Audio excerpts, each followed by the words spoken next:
Jadi Gibran, Khalil Gibran. Dalam karya-karya dia yang berbahasa Inggris, kemudian namanya difamiliarkan dengan bahasa Inggris Kahlil. Sebetulnya nama aslinya dalam bahasa Arab Khalil. Tapi kalau Khalil di sini penjual sate.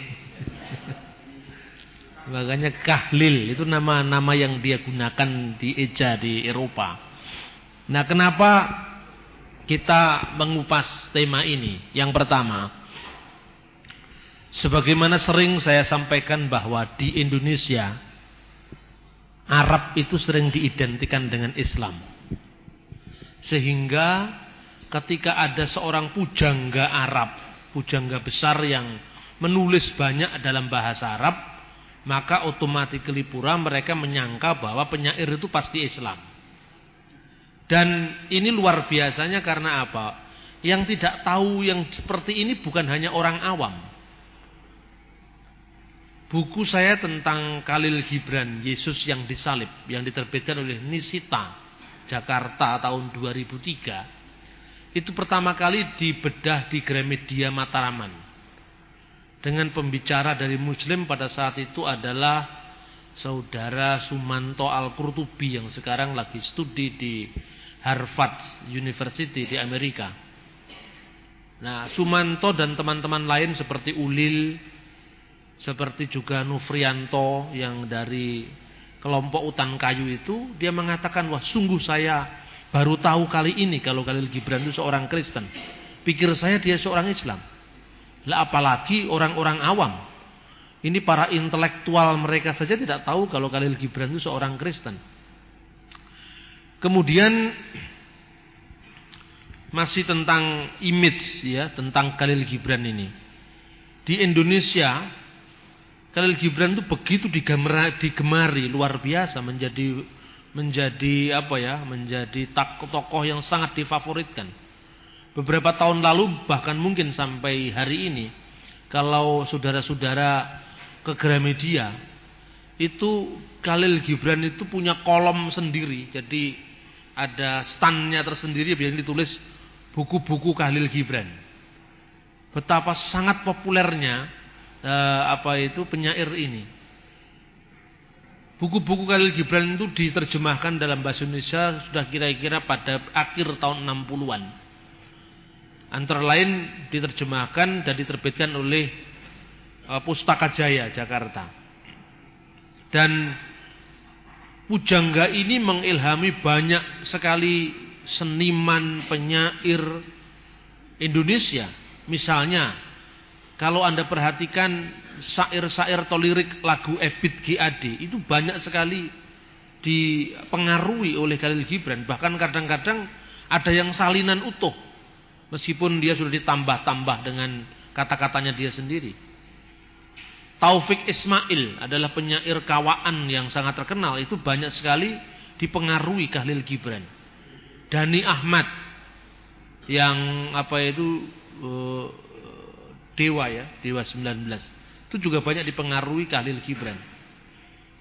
Bahkan ada seorang artis yang mengaku keturunan Gibran, meskipun Gibran tidak pernah menikah, karena ketika dia masih muda dia sudah mati. Tahun 1931 dia meninggal.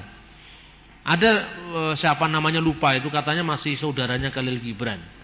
Gibran itu tidak menikah.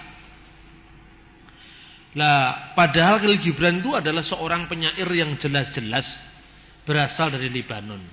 Kalau kita lihat Lebanon itu adalah satu-satunya negara Arab yang bukan negara Islam. Lebanon itu adalah negara yang mayoritas Kristen penduduknya. Mengapa Kanun Al-Watani itu adalah konstitusi Lebanon yang disusun sekitar tahun 50-an. Mulai dari saat itu sampai hari ini presiden Lebanon tidak pernah seorang muslim.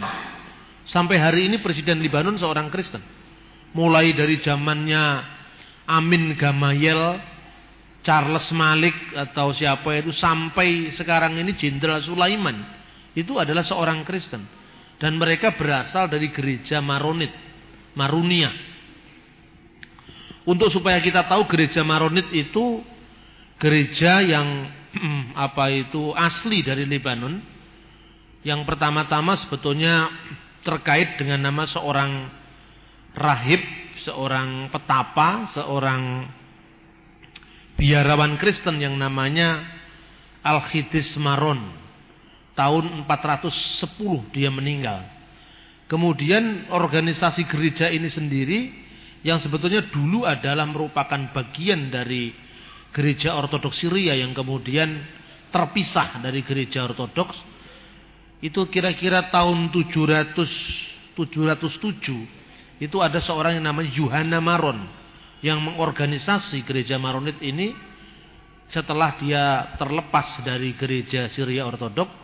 Dan kemudian karena pendekatan-pendekatan politik yang terus-menerus, pertama karena gereja Maronit ini seperti gereja-gereja Syriak yang lain, biasanya mereka memiliki sejarah yang kurang baik dengan orang-orang Kristen Bizantium, orang-orang Kristen Yunani ortodok yang dikenal dengan Eastern Orthodox.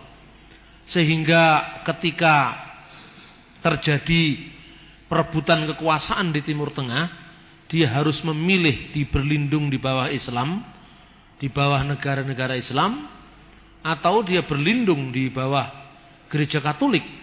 Maka sebuah pilihan akhirnya jatuh bahwa gereja Maronit ini akhirnya bergabung pada gereja Roma Katolik.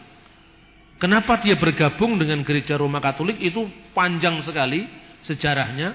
Karena pada awalnya gereja Maroniat itu memiliki kristologi yang memang sebetulnya agak menyimpang. Monotelitisme itu menggambar Yesus itu hanya punya satu kehendak tunggal. Tetapi kemudian pada abad-abad kemudian, karena pendekatan yang intensif dengan gereja Katolik, kemudian di Roma didirikan pusat penelitian tentang ritus Maronit. Nah, akhirnya pada tahun 1439 sebuah putusan politik bahwa gereja pribumi di Lebanon itu akhirnya bergabung dengan gereja Roma Katolik. Tetapi mereka bukan Katolik Roma. Jadi itu dikenal sebagai gereja-gereja Yuniat. Mereka bukan berliturgi seperti gereja Katolik di Indonesia yang liturginya Latin. Mereka tetap berliturgi dalam bahasa Aramaik, bahasa yang asli dipakai oleh Yesus. Mereka juga melakukan sholat 7 waktu seperti gereja-gereja di timur yang lain. Mereka juga memiliki penanggalan-penanggalan liturgi yang berbeda dengan Roma Katolik. Mereka merayakan Natal pada tanggal 7 Januari. Dan Gibran membanggakan bahwa dia lahir tanggal 6 Januari, malam 7 Januari, suatu tanggal yang dia yakini sama dengan kelahiran Sang Juru Selamat. Nah, kakeknya Gibran itu adalah seorang abuna atau romo atau kasis dari gereja Katolik Maronit ini, dan dia dibaptis sendiri oleh kakeknya dalam sebuah kebaktian yang dipanjatkan dalam bahasa Aramaik. Nama kakeknya itu adalah Stefan Rahmeh. Nah, itulah situasi dari Kahlil Gibran. Jadi gereja Maronit itu yang melahirkannya.